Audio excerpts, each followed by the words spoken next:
Flashback. Senator Harris, you released your plan for that just this week, and it does contradict some of your prior positions. Among them, you used to oppose the legalization of marijuana, now you don't. You used to oppose outside investigations of police shootings, now you don't.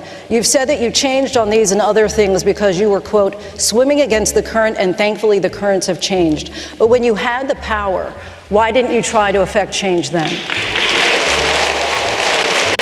Another one bites the dust. What's going on, guys? We got to talk about Vivek Ramaswamy cooking this woke CNN leftist, okay? No name Kate is what I'm going to go with because her last name is kind of a weird last name, so I'm not exactly sure how to pronounce it, but no name Kate got destroyed by Vivek. Like always, these propagandists on the fake news love coming at Vivek Ramaswamy, and they always get destroyed. One of the prime examples is in regard to Kamala Harris flip-flopping. Imagine trying to say Trump is the flip-flopper and then defending Kamala Harris when she is notoriously known by both Republicans and Democrats and independents for flip-flopping, when even Dana Bash asked her about being a little flip-flop, pollywop, and leapfrogging all over the place, and then still trying to defend it. These people are radical propagandists, fake news. Just like Trump said, he was right about everything all along. Without further ado, I'm going to let Vivek go ahead and cook this propagandist. Yes, right now is former Republican presidential candidate and Trump campaign surrogate Vivek Ramaswamy. Thank you so much for coming, and it's good to see you. So the campaign memo also makes clear that part of the strategy right now is to continue to try to define Kamala Harris as extreme and radical. If you take a look inside this new polling from CNN of likely voters in these battleground states, though, what likely voters are saying is that is not yet working. Showing the way we see it, the way the numbers show it is showing voters largely describe Harris's views and policies as mainstream and Trump's as too extreme across these states. About half in each state saying Trump's views and policies are so extreme they pose a threat to the country, while around 4 in 10 say the same. One of the things that they never do, they never actually let you see the specific question that they ask. Now, it's possible that this is the question they ask. Were the candidates' views so extreme that they pose a threat? But I highly doubt it. You don't really know if these people just didn't like Trump, didn't like Harris, so they picked based off of that, or if they actually asked them the question as is posed on the screen here. About Harris's position. A lot of numbers, but the point being is if voters don't agree with the extreme narrative against Trump, do you think Team Trump should be shifting now? Against Harris, sorry. I actually disagree. I respectfully disagree with your characterization there in one important way, which is that voters have not yet been exposed, principally via the media, to what Kamala Harris's past positions actually are. I don't blame the voters. They've been served up a new version of Kamala Harris where she is running to the center on economic and social policies. But the reality is, if we're able to use Kamala Harris's own words against her, as I believe we should, she ran for president favoring an tax on unrealized capital gains, favoring an abolition, her words, to abolish private health insurance, a ban on fracking, bans on offshore drilling.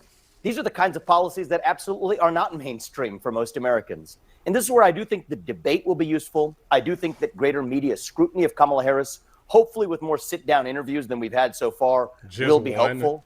Say what you will, you may or may not agree with Donald Trump. He and J.D. Vance have sat for tens of interviews, as have other members of the campaign and surrogate team. The reality is we haven't seen the same from Kamala Harris. I do expect that's going to change in the next couple of months, and I believe voters are going to be very well informed heading into November. See, Vivek, that's where you're wrong. Okay, normally you cook, but here you didn't cook because, well, you kind of did. But at the end, you kind of screwed up because Kamala Harris is never coming out. She doesn't even want to do the debate. That one interview she did was because they wanted to get it over with, where they said Kamala Harris isn't doing any interviews. Dave tried to say that Kamala Harris has done like 80 interviews, which is a bunch of stuff she did while she was vice president before she announced that she was running. No. That doesn't count because we need to see what she's all about now and how she says her current administration, if she is to win, is going to be ran. Not you just hiding her and then you just push whatever the hell radical agenda you have once she gets in office. what's even sadder is that the American people who are going to vote for Kamala are even buying into a candidate that they have absolutely no idea about. They're just excited about Kamala, and for the life of me, my brain is not small enough to understand being excited about a candidate who you just know nothing about. Or worse yet, you know that they have flip-flopped on issues. I'm sure people have at least heard that she flip-flopped on issues. The commercials are out there. What do? Turn your ears off when the TV's on? I know y'all got TV. Vivek, but on banning private health insurance, she has said she does not believe that, and she does not believe that now. On banning fracking, she has made clear, and she did in the interview with Dana Bash, that she does not support that anymore. If evolving, or so call it what you want, flip-flopping, you can call it what you want. But one second, Kate, I can't leave that hanging. Kate, I can't leave that hanging on policy, if I may. I understand, but I'm going to ask the question, then you can totally answer. She said very clearly that now is no, those are not her positions. If evolving on an issue, if evolving on a position, you can even call it flip-flopping on an issue. If that well, why the hell did you call it evolving? Don't use evolving. It's flip-flopping. We know it's flip-flopping. Why are you defending this? Now not allowed. If that should be, the death knell to a campaign, Donald Trump's got issues there. And then you're going to bring up Trump. What do you mean he's got issues? You just brought up Harris. Now all of a sudden you want to talk about Trump. You just mentioned several things that you claim she's evolved on. Well, why did you say Trump's evolved? You didn't say that.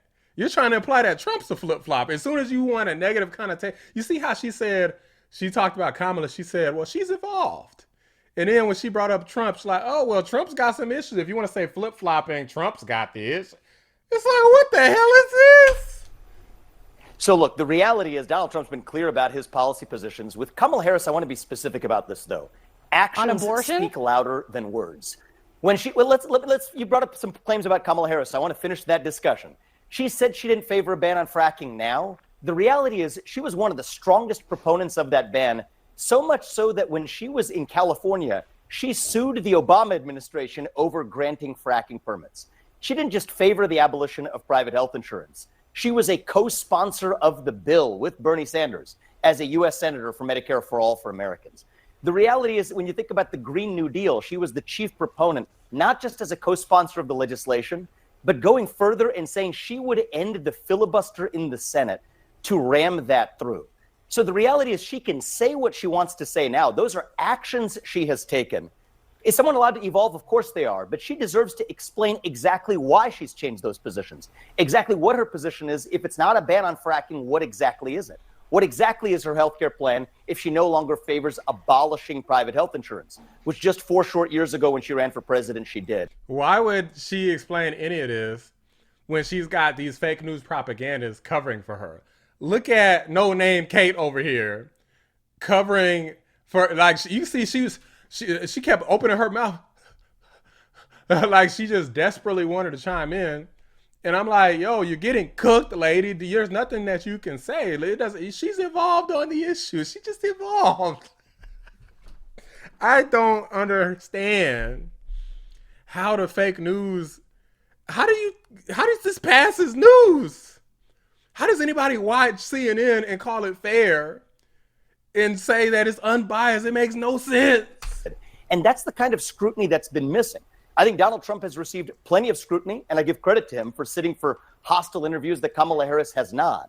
But the American people, the American electorate deserve a rich policy debate that they have not had with Kamala. And it gets to be, I guess it will be for the voters to decide how long of kind of an expiration date there is on when something is still your position, or if you believe them now on what they're saying on their position. Voters get to decide. Kamala Harris doesn't even come out to even talk about it.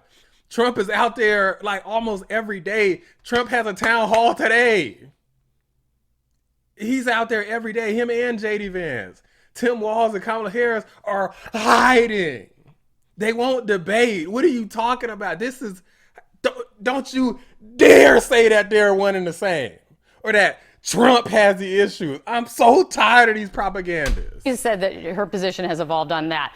Is it okay for candidates to evolve on a position over a period of years? I think it's perfectly acceptable. I think most people need to rethink their positions over time as facts change. But they deserve to. Don't you saw the way she tried to cut him off? She's like, "Well, is it okay to evolve?" And then be like, "Well, yeah, sure, okay. Well, next, no, nah, fool, fake news propagandist, fake no name Kate. Stop it. It's not okay to be a flip-flop pollywop. It's not okay to try to cut people off when they answer, but then you don't want to let them cut you off when you're talking." Explain to the people clearly what she has failed to do. And it's not just a change in position. These are hard positions on which she has actually taken policy action, both as a vice president, an attorney general, and a U.S. senator. And simply saying she doesn't believe that anymore is not a sufficient explanation on core issues that affect costs for Americans, health. Look at the way this lady, look at her face. Like she just wants to argue with him. Like, oh my God. Care for Americans, taxation for Americans, including taxes on unrealized gains, on which she has not yet changed her position. That, I think, is a devastating economic policy that's among those she needs to explain. On positions that candidates seem to be struggling on, Donald Trump continues to be struggling on stating a clear position on abortion and reproductive rights. Last week, he was asked his position on a Florida ballot initiative he will be voting on to overturn the 6-week ban in Florida. And the way he responded to the question was 6 weeks is too short. I'm going to be voting that we need more than 6 weeks. The next day, he said that he will then, though, support the 6-week ban. Why is he struggling to state a clear position on abortion then? So again, I respectfully disagree with your characterization there about him struggling to state a position. The truth of the matter is Donald Trump has been crystal clear that, first of all, this is an issue for the states. And that is an issue that he's going to be voting on in the state of Florida, right? Well, first of all, in his capacity for running for U.S. president, what he's running for Kamala Harris against, he has been clear that he is against a federal ban on abortion. Now, on the Florida bill, which I want to address as well, there is a difference between being opposed to a 6-week ban, which he's been consistent on, both during the campaign when I ran against him, as well as throughout, that he's against a 6-week ban. That is different than what this ballot measure accomplishes. And I know you know that, Kate. This ballot measure, through its vague crafting, would allow abortions far after 6 weeks, arguably under the interpretation of some legal scholars, all the way up to the point of birth. He's against that, and that's been a consistent position as well.